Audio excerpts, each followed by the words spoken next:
Assalamualaikum warahmatullahi wabarakatuh. Sahabat, kali ini kami akan menyajikan berbagai ragam kisah-kisah menarik yang patut untuk disimak. Tas siswi ini digeledah guru. Saat tahu isinya, semua orang menangis. Setiap sekolah pastinya pernah melakukan razia ke setiap kelas untuk memastikan kondisi dan keadaan siswa. Mulai dari razia pakaian, rambut, ponsel, dan lain sebagainya. Salah satu razia yang juga sering dilakukan adalah memeriksa tas siswa. Sering sekali siswa ketahuan membawa benda yang dilarang dibawa dan disimpan di dalam tas. Baru-baru ini ada kisah mengejutkan ketika seorang anak SMA menolak tasnya digeledah. Ketika pihak sekolah bersikeras melihat isi di dalam tas siswa ini, betapa terkejutnya para guru melihat kondisi di dalam tasnya.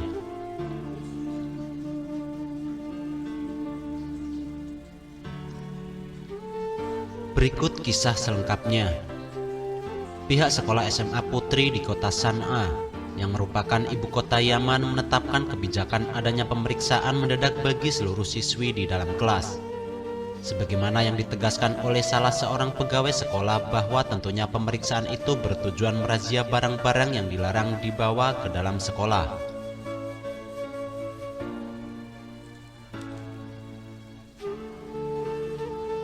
Lantas pihak sekolah pun melakukan sweeping di seluruh kelas dengan penuh semangat.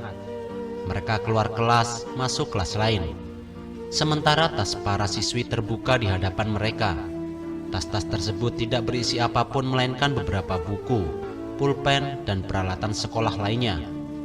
Semua kelas sudah dirazia, hanya tersisa satu kelas saja, di mana kelas tersebut terdapat seorang siswi yang menceritakan kisah ini. Apa gerangan yang terjadi?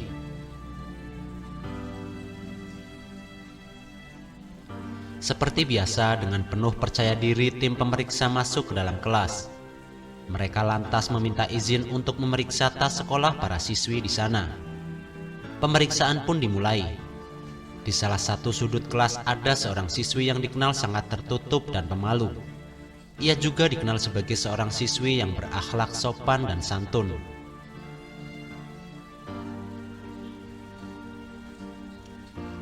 Ia tidak suka berbaur dengan siswi-siswi lainnya. Ia suka menyendiri. Padahal ia sangat pintar dan menonjol dalam belajar.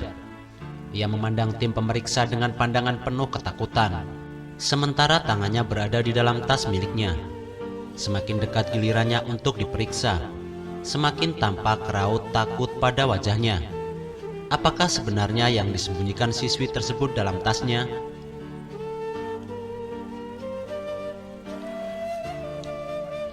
Tidak lama kemudian tibalah gilirannya untuk diperiksa. Dia memegangi tasnya dengan kuat, seolah mengatakan, "Demi Allah, kalian tidak boleh membukanya." Kini giliran diperiksa dan dari sinilah dimulai kisahnya. "Buka tasmu, wahai putriku." Siswi tersebut memandangi pemeriksa dengan pandangan sedih. Ia pun kini telah meletakkan tasnya dalam pelukan.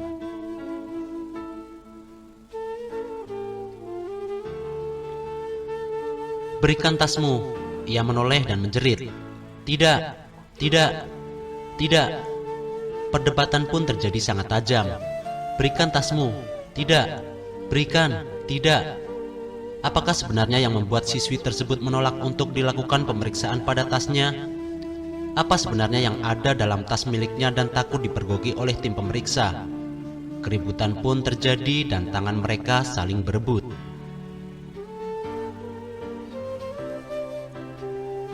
Sementara tas tersebut masih dipegang erat dan para guru belum berhasil merampas tas dari tangan siswi tersebut karena ia memeluknya dengan penuh kegilaan. Spontan saja siswi itu menangis jadi-jadinya. Siswi-siswi lain terkejut. Mereka melotot. Para guru yang mengenalnya sebagai seorang siswi yang pintar dan disiplin. Mereka terkejut melihat kejadian tersebut.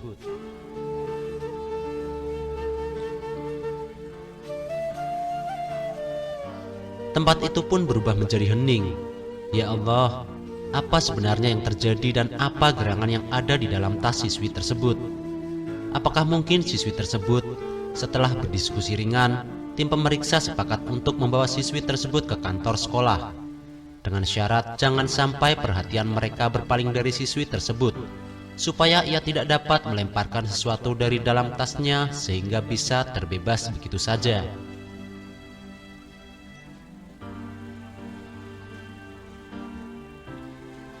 Mereka pun membawa siswi tersebut dengan penjagaan yang ketat dari tim dan para guru, serta sebagian siswi lainnya. Siswi tersebut kini masuk ke ruangan kantor sekolah, sementara air matanya mengalir seperti hujan.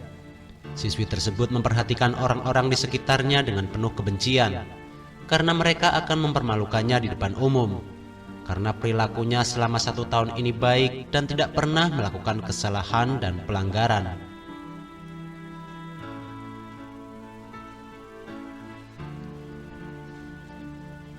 Maka kepala sekolah menenangkan hadirin dan memerintahkan para siswi lainnya agar membubarkan diri.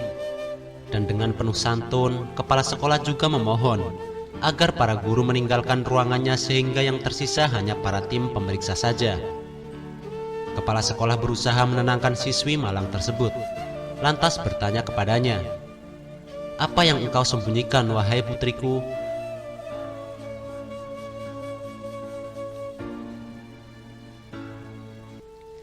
Di sini, dalam sekejap siswi tersebut simpati dengan kepala sekolah dan membuka tasnya. "Ya Allah, apa sebenarnya benda tersebut? Di dalam tas tersebut tidak ada benda-benda terlarang atau haram, atau telepon genggam atau foto-foto. Demi Allah, itu semua tidak ada."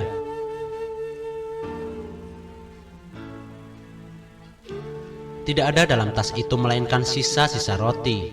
Ya, itulah yang ada dalam tas tersebut. Setelah mengorek informasi dari siswi tersebut seputar roti itu, setelah merasa tenang, siswi itu berkata, "Sisa-sisa roti ini adalah sisa-sisa dari para siswi yang mereka buang di tanah."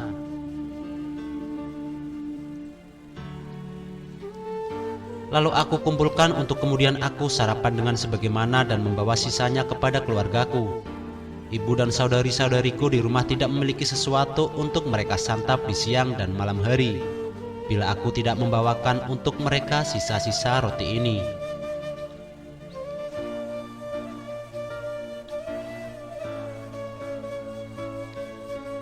Kami adalah keluarga fakir yang tidak memiliki apa-apa.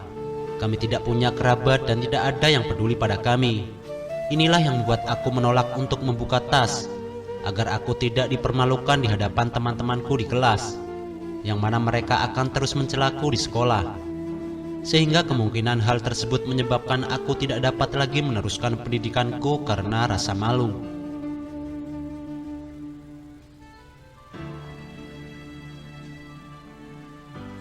Maka saya mohon maaf sekali kepada Anda semua atas perilaku saya yang tidak sopan. Saat itu juga semua yang hadir menangis sejadi-jadinya. Bahkan tangisan mereka berlangsung lama di hadapan siswi yang mulia tersebut. Maka tirai pun ditutup karena ada kejadian yang menyedihkan tersebut, dan kita berharap untuk tidak menyaksikannya.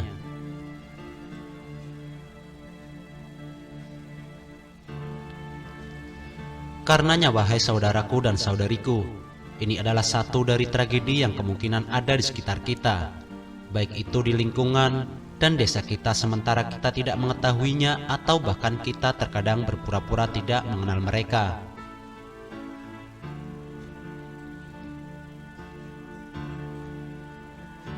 Wajib bagi seluruh sekolah dan pesantren untuk mendata kondisi ekonomi para santri-santrinya, agar orang yang ingin membantu keluarga fakir miskin dapat mengenalinya dengan baik. Kita memohon kepada Allah agar tidak menghinakan orang yang mulia, dan memohon padanya agar dia selalu menjaga kaum muslimin di setiap tempat.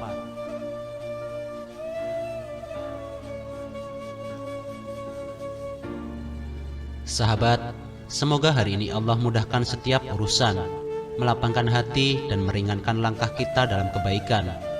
Wassalamualaikum warahmatullahi wabarakatuh.